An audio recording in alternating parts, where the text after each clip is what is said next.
Hello, Radhe Radhe, good morning. सभी को यहाँ पर हमारी आज जो क्लास है, देखो जैसा कि मैंने पहले आपको बताया था, जो बच्चे नए हैं उनके लिए मैं बता देती हूँ कि ये यूजीसी नेट की क्लास है और जो कि डेमो क्लास के रूप में रहेगी, ठीक है। इससे पहले मैं 3-4 डेमो क्लासेस आपको दे चुकी हूँ। उनको आप चाहे तो प्लेलिस्ट से जा करके देख सकते हो और आप एक बार देख करके ये आइडिया लगा लेना कि कंटेंट कैसा है और किस तरह से पढ़ाया जाता है। अगर आपको अच्छा लगता है तो फिर हम बाद में बात करेंगे। चलते हैं, तो सबसे पहले हमारे यहाँ पर हम पढ़ रहे हैं शेखर एक जीवनी उपन्यास, ठीक है। शेखर एक जीवनी उपन्यास ये हमारे सिलेबस में लगा हुआ है। यूजीसी नेट, एमपी सेट या फिर एचपीएससी असिस्टेंट प्रोफेसर की भी 10 अगस्त को इसका भी एग्जाम की डेट आ गई है। इसके लिए भी बहुत ही इंपॉर्टेंट है। तो चलते हैं, सबसे पहले यहाँ पर क्या कह रहा है। शेखर एक जीवनी उपन्यास चर्चित एवं विवादित उपन्यास है। जो शेखर एक जीवनी उपन्यास है, ये किस प्रकार का है, तो चर्चित एवं विवादित उपन्यास है, ये ध्यान रखना।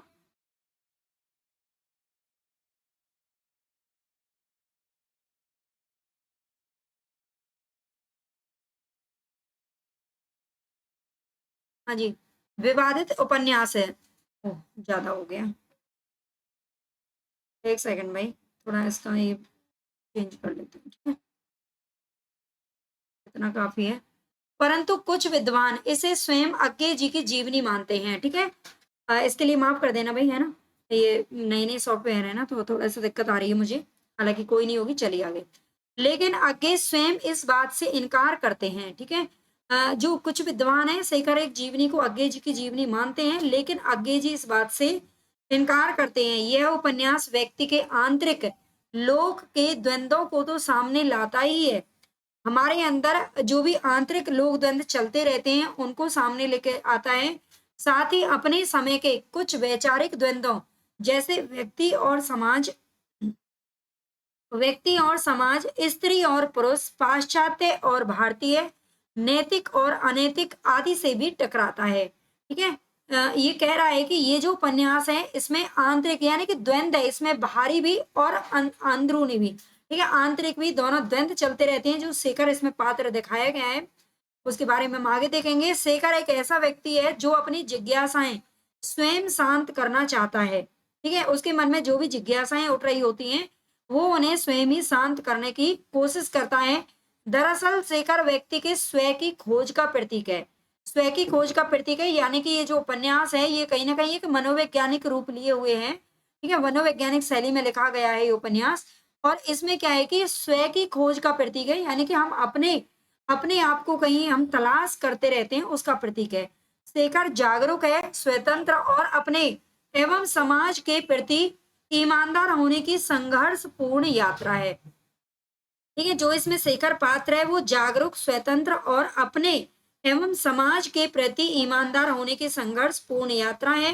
शेखर के माध्यम से बालपन पर पड़ने वाले, बालपन यानी कि जब एक बच्चा होता है, किशोर बालक होता है है ना, या अपने बचपन में उसके मन में जो जो प्रभाव पड़ता है, काम, एहम और भय के प्रभाव एवं उसकी प्रकृति पर मनोवैज्ञानिक ढंग से विचार किया गया है, ठीक है। तो ये ध्यान रखना, उसके बालपन पर जो ये प्रभाव पड़ते हैं, उसके पर विचार किया गया है मनोवैज्ञानिक शैली में। आगे देखते हैं, शेखर एक जीवनी जो उपन्यास है, अज्ञे के द्वारा लिखित है। अभी हमने थोड़ा सा समझा था कि ये उपन्यास किसके बारे में लिखा गया है। अब हम इसके बारे में सारी चीजें जानेंगे। तो इसी प्रकार के आपके जो भी विधाएं हैं, वो इसी तरह से आपको कंटेंट दिया जाएगा, प्रोवाइड कराया जाएगा। और ये जो नोट्स हैं, अगर आप चाहते हो कि आपको ई बुक के रूप में मिल जाएं, तो ई बुक के रूप में भी उपलब्ध हैं। शिक्षा कंपटीशन नाम से चैनल है, उसकी लिंक मैं इसके कमेंट बॉक्स में डाल दूंगी, ठीक है। इसके अलावा अगर आप चाहते हो कि ये जो नोट्स हैं वो आपको आपके घर बैठे मिल जाएं, ठीक है, ये आप घर पर पढ़ना चाहते हो, तो ये भी नोट्स उपलब्ध हैं, घर पर आपके पहुंच जाएंगे, है ना। वो उसके लिए मैं नंबर आपको बता दूंगी, आप जुड़े रहिएगा, तो उस नंबर पर आप संपर्क कर लेना। ये शेखर एक जीवनी उपन्यास अज्ञे के द्वारा लिखा गया है, जिसका प्रथम भाग 1940-41 में प्रकाशित हुआ था। ये दोनों ही डेट आपको देखने को मिलेंगी, हालांकि 1941 है वो इसमें ज्यादा जो सही है वो बताया जाता है, ठीक है। प्रथम भाग को उत्थान के नाम से जाना जाता था, और इस उपन्यास का जो दूसरा भाग है 1944 में आया था, ठीक है। पहला भाग इसका 1940 में प्रकाशित हुआ था, 40-41, और जो दूसरा भाग है उत्कर्ष के नाम से जिसे जाना जाता है वो 1944 में प्रकाशित हुआ था। इस उपन्यास को मनोवैज्ञानिक श्रेणी में रखा जाता है, ये ध्यान रखना है। शेखर एक जीवनी जो उपन्यास है ये 4 खंडों में विभाजित है, ठीक है, ये 4 खंडों में विभाजित है और 4 खंड आपको इसके क्रम से याद रखने हैं, ठीक है, इनका क्रम याद कर लेना है, क्रम से याद रखना है, क्योंकि ये क्रम से भी पूछ लिए जाते हैं। पूषा और ईश्वर इसका पहला भाग है, निशा, पूषा और ईश्वर इसका पहला भाग है, बीज और अंकुर दूसरा, प्रकृति और पुरुष तीसरा, और पुरुष और परिस्थिति, ये क्रम से आपको याद रखने हैं। आगे क्या कह रहा है, शेखर एक जीवनी पूर्व दीप्ति शैली में लिखा गया है। पूर्व दीप्ति शैली का मतलब होता है कि हमारे मन में, मान लीजिए आज हम वर्तमान में जी रहे हैं, लेकिन हमारे मन में हमारे बचपन की कुछ यादें घूम रही हैं, है ना, और उन यादों को हम एक पेज पर उतार ले रहे हैं, उनको लिख रहे नहीं है ना, यानी कि पूर्व दीप्ति शैली पुराने समय की जो हमारी यादें होती हैं उनको लिखना ही क्या कहलाता है, पूर्व दीप्ति शैली कहलाता है। इसे प्रकाशमान पुच्छल तारा के नाम से भी जाना जाता है, ये भी ध्यान रखना। ये जो उपन्यास है इसे प्रकाशमान पुच्छल तारा के नाम से भी जानते हैं। आरंभ कहाँ से होता है इसका, तो शेखर को फांसी से पहले की रात पूर्व घटनाओं को याद करने से होता है। जो शेखर है उसको फांसी दी जानी है। एक सेकंड भाई, पानी ले आती हूँ।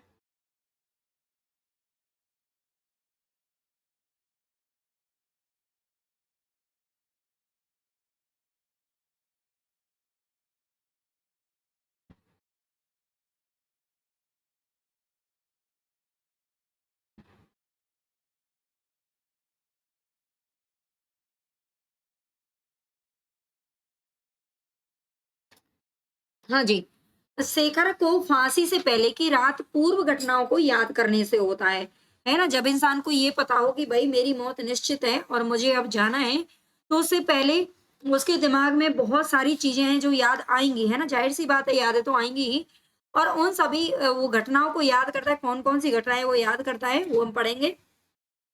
वह सबसे पहले शशि को याद करता है, सबसे पहले किसको याद करता है, शशि को याद करता है, देखेंगे कौन है शशि। फिर अपनी बहन सरस्वती को याद करता है, ठीक है, सरस्वती शशि दो पात्र इसमें आ गए हैं, और फिर शारदा को याद करता है। तीनों लड़कियां हैं, ध्यान से देखिए, तीनों लड़कियां हैं और इनको याद करता है बारी बारी से।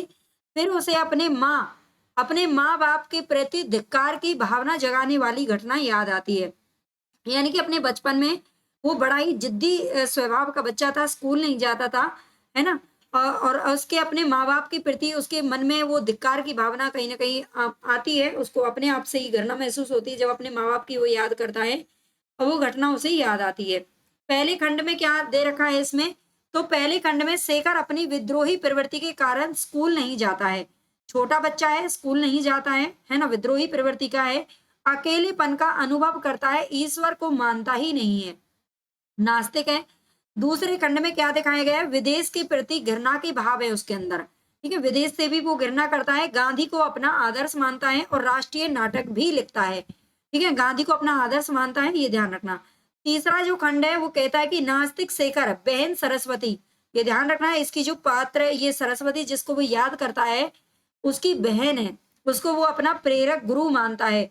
उसी समय जब वह दक्षिण में रहता है तो उसके जीवन में शारदा का प्रवेश होता है, ठीक है, एक बार वो दक्षिण में जाता है ना, पढ़ाई वगैरह के लिए, देखेंगे आगे समझेंगे, तो उसके जीवन में कौन आती है, शारदा आती है, जो उसे अपनी तरफ आकर्षित करती है, और ये सभी बालपन की ही बातें हैं, ठीक है, अपने बालकपन में वो क्या करता है, किशोर जब होता है तो शारदा के प्रति आकर्षित होता है। इसके बाद वह मैट्रिक की परीक्षा देने लाहौर चला जाता है, ठीक है, वो दक्षिण में जब रहता है तो उसे शारदा मिलती है, फिर वो शारदा को छोड़ करके लाहौर चले जाता है मैट्रिक की परीक्षा देने के लिए। वहां पर उसे कौन मिलती है, शशि मिल जाती है, ठीक है।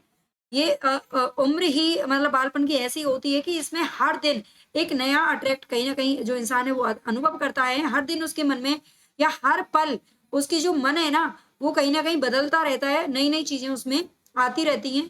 इसी खंड में शेखर को स्त्री पुरुष के संबंधों के बारे में फिर ज्ञान हो जाता है, ठीक है, उसे बाद में सारी चीजें समझ में आ जाती हैं जब वो शशि से मिलता है। चौथा जो खंड है उसमें क्या होता है कि मद्रास में शेखर द्वारा कॉलेज में बिताए गए दिनों का वर्णन है, ठीक है, मद्रास में जब उसने दिन बताए थे, मद्रास आप जानते हो दक्षिण में पड़ता है, ठीक है, तमिलनाडु, और मद्रास में शेखर के द्वारा कॉलेज में बिताए दिनों का वर्णन है। जब उसकी उम्र कितनी होती है? केवल 15 वर्ष की होती है। ठीक है, केवल 15 वर्ष का होता है। मद्रास में वह कुमार नाम के लड़के से मिलता है। ध्यान रखना, वो कुमार नाम के लड़के से मिलता है, जिसके कारण उसमें समाज सेवा की भावना भरने लगती है। ठीक है, समाज सेवा की भावना भरने लगती है। परीक्षा के दिनों में, यानी कि वो समाज की सेवा करना चाहता है, जो कुमार लड़के से मिलता है। परीक्षा के दिनों में त्रिवेंद्रम, त्रिवेंद्रम आप जानते हैं केरल की राजधानी का नाम है ना, जिसे हम तिरुवनंतपुरम के नाम से भी जानते हैं। जाने पर शेखर दोबारा शारदा से मिलता है ना। बीच में वो उसे लाहौर चला जाता है, फिर वो मद्रास में रहता है, फिर वो दोबारा से जब वो त्रिवेंद्रम जाता है परीक्षा देने के लिए, तब उसे फिर से शारदा से मुलाकात होती है उसकी। शारदा की बातों से शेखर को ऐसा लगता है कि अब सब कुछ समाप्त हो गया है। जब वो शारदा से बातचीत करता है, ऋषा, जब वो शारदा से मिलता है तो उसे ऐसा अनुभव होता है कि जो उसके मन में पहले बहुत कुछ था, जैसे कि वो समझ रहा था कि शारदा से वो प्रेम करता है ना, उसकी तरफ आकर्षित होता है, तो बाद में उसे ऐसा महसूस होता है जब वो मिलता है दोबारा कि सब कुछ खत्म हो गया है। इस घटना के प्रभाव से वह मद्रास को छोड़ करके वापस चला आता है। आगे इस उपन्यास में शेखर के बचपन से लेकर कॉलेज में बिताए समय या जीवन का चित्रण है। ये ध्यान रखना, चारों खंड हमने देख चुके हैं। ठीक है, कहाँ पर उसे कौन मिलती है? लाहौर में शशि से मुलाकात होती है और दक्षिण में शारदा से मुलाकात होता है। सरस्वती उसकी बहन है। मुख्य पात्रों को देखते हैं और अच्छे से आपको समझ में आ जाएगा। शेखर, शेखर उपन्यास का नायक है। बंधन मुक्त रहना चाहता है, वो किसी भी बंधन में रहना पसंद नहीं करता है। इसके माध्यम से बालपन पर पड़ने वाले काम एहम और भय का चित्रण किया गया है। हरिदत्त, हरिदत्त देखो, ये एक ऐसा उपन्यास है, इसमें बताया गया है कि जो बालपन में जब बच्चा होता है तो हमें उसे बहुत ही प्रेम से समझाना चाहिए, उसे गाइड करना चाहिए, उसे सारी सही और गलत के बीच का फर्क भी जरूर बताना चाहिए, क्योंकि जब किशोर बच्चा होता है तो उसके मन में बहुत सारी जिज्ञासाएं होती है और बच्चा उसी समय पर बिगड़ भी सकता है और बन भी सकता है ना। शेखर के पिता हैं जो कि अनुशासन प्रिय व्यक्ति थे। हरिदत्त शेखर के पिता हैं जो अनुशासन प्रिय व्यक्ति थे। अब जाहिर सी बात है, जो अनुशासन प्रिय रहा होगा उसे अपने बेटे की हरकतें तो बिल्कुल पसंद में नहीं आई होंगी, है ना। इसीलिए वो विद्रोही स्वभाव का बन जाता है कहीं ना कहीं। स्त्री पात्र है इसमें सरस्वती, शेखर की बड़ी बहन है, जिसे शेखर अपना गुरु और प्रेरक मानता है। शारदा, जो कि मद्रासी परिवार की लड़की है। शारदा, जिसके प्रति शेखर आकर्षित रहता है, वह स्वभाव से चंचल तथा स्पष्टवादी है। कौन? शारदा। शशि, शशि उपन्यास की नायिका है ना। इसमें लड़कियों का 3 का नाम आया है, लेकिन जो नायिका है वो शशि को बताया गया है। तथा शेखर की मौसेरी बहन है ये भी ध्यान रखना, वो शेखर की मौसेरी बहन भी है। इसके प्रति भी शेखर आकर्षित होता है ना। ये तो गलत बात हो गई। और शांति, ये 18-19 वर्ष की टीबी से पीड़ित लड़की है। ठीक है, शांति इसमें चौथा कैरेक्टर है, जो कि टीबी से पीड़ित रहती है ये लड़की। गौण पात्र है इसमें, शेखर की माँ है मनिका, कुमार, प्रतिभा, ईश्वर दत्त, प्रभु दत्त, रवि दत्त, चंद्र, राघवन और सदाशिव। ठीक है, ये सभी इसके गौण पात्रों में शामिल हैं। और आज का जो पैटर्न है ना पेपर का, उसमें मुख्य पात्र ना पूछ करके गौण पात्र ज्यादा पूछे जा रहे हैं, तो इनको आप जरूर याद रखना। विशेष बिंदु देखते हैं, इस उपन्यास पर रोमा रोला के ज्या कृष्टक का प्रभाव है। ठीक है, ज्या कृष्टक का प्रभाव है। बिंबों और प्रतीकों का प्रयोग किया गया है। तत्कालीन राजनीतिक गतिविधियों और स्वतंत्रता एवं क्रांति की विचारधारा को व्यक्त किया गया है। यह उपन्यास फ्लैशबैक पद्धति पर लिखा गया है। जो पूर्व दीप्ति है उसे ही फ्लैशबैक कहा जाता है। इसके प्रमुख उद्धरण देखते हैं। अगर आपको क्लास पसंद आ रही है तो भाई लाइक तो जरूर ही कर देना, और जो बच्चे नए हैं यूजीसी नेट की तैयारी करना चाहते हैं तो सब्सक्राइब भी कर लेना चैनल को। और अगर आप सक्षम हैं तो पेड बैच भी आप ले सकते हो इसका, है ना। केवल और केवल मैं आपको बता देती हूँ, केवल और केवल 1499 रुपए, यानी कि 1500 रुपए आपको खर्च करके यूनिट 1 से लेकर 10 तक बहुत ही सॉलिड तैयारी आपको कराई जाएगी। इसी तरह का कंटेंट आपको देखने को मिलेगा। इसमें 1000 वन लाइनर पर्सन भी आपको देखने को मिलेंगे, और जो PYQ है वो भी आपको कराए जाएंगे। ठीक है, तो अभी मैंने यहाँ पर जो इसका मतलब लिखा हुआ था, जहाँ पर ये सारी चीजें, वो मैं डालना इसमें डाला नहीं है।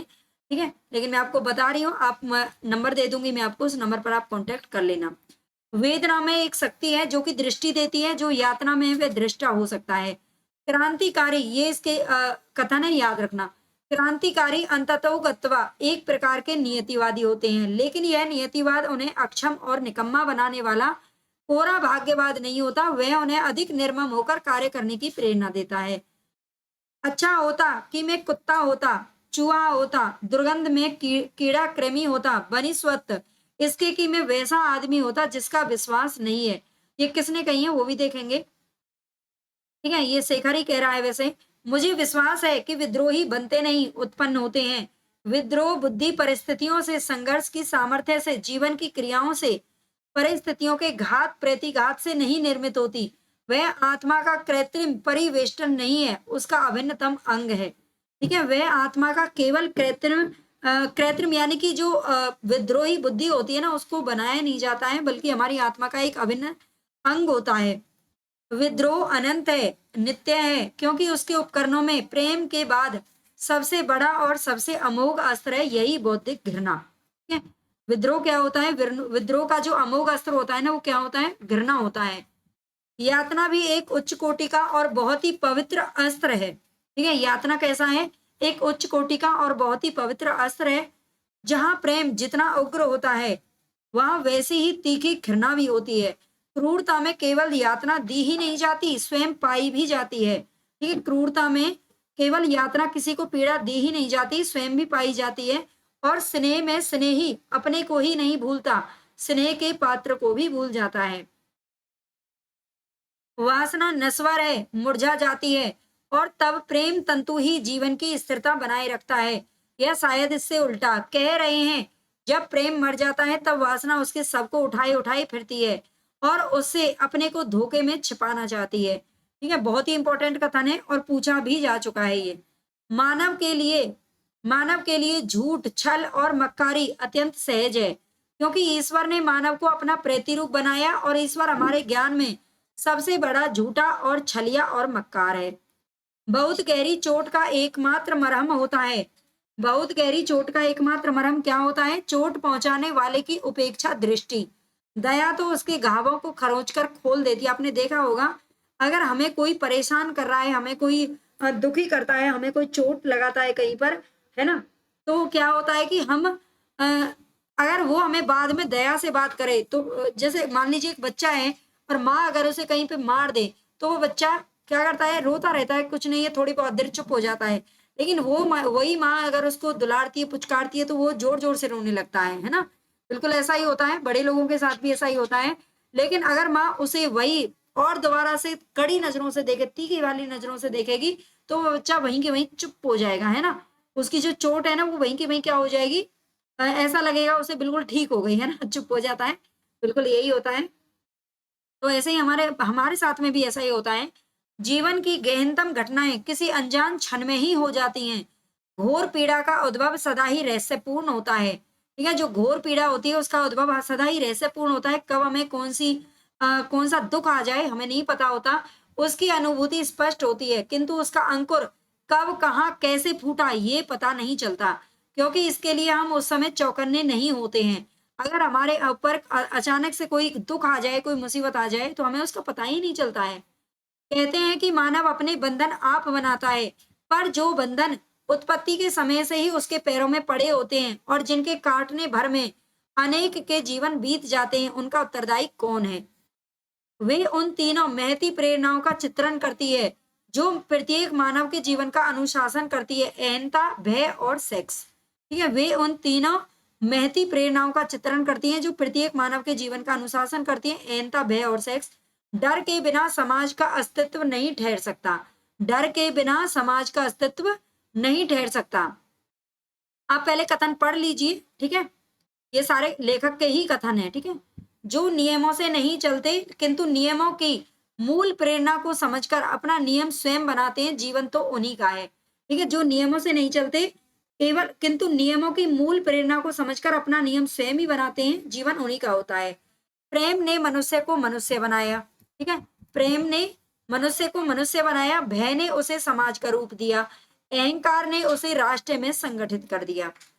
लोहा या सोना भी एक चोट से नहीं बनता। लोहा या सोना भी एक चोट से नहीं बनता, उस पर कई चोटें होती हैं, चोट पर चोट, चोट पर चोट। वैसे ही शिक्षण भी होता है, एक या दो चोट में नहीं हो जाता, असंख्य चोटें पड़ती हैं। इसलिए नहीं डरते कि मरना बहुत खराब होता है, इसलिए डरते हैं कि जीना अच्छा लगता है। ये सरस्वती शेखर से बोलती है, ठीक है। बाकी के जो कथन है वो सारे के सारे लेखक के नाम से पूछे जाते हैं। हम लोग काल का मापन निष्प्राण घड़ियों से करते हैं। हम लोग काल का मापन कैसे करते हैं? निष्प्राण घड़ियों से करते हैं। कितने मूर्ख हैं हम। क्षण में ही जो युग युग बीत जाते हैं और युगों तक जो क्षण वैसा ही बना रहता है, उसको अनुभव से मापने की सामर्थ्य क्या घड़ियों में है? लेकिन यह कहना तो वही हुआ कि ईश्वर वही है जिसके बारे में हम निश्चय पूर्वक कह सकें, वह नहीं है। उसने देखा, समझ लिया कि कोई किसी का नहीं है, यानी इतना नहीं है कि उसका स्वामी, निर्देशक, भाग्य विधायक बन सके। कोई ऐसा नहीं है जिस पर निर्भर किया जा सके, जिसे प्रत्येक बात में पूर्ण अचूक माना जा सके। यदि किसी का कोई है तो उसकी अपनी बुद्धि।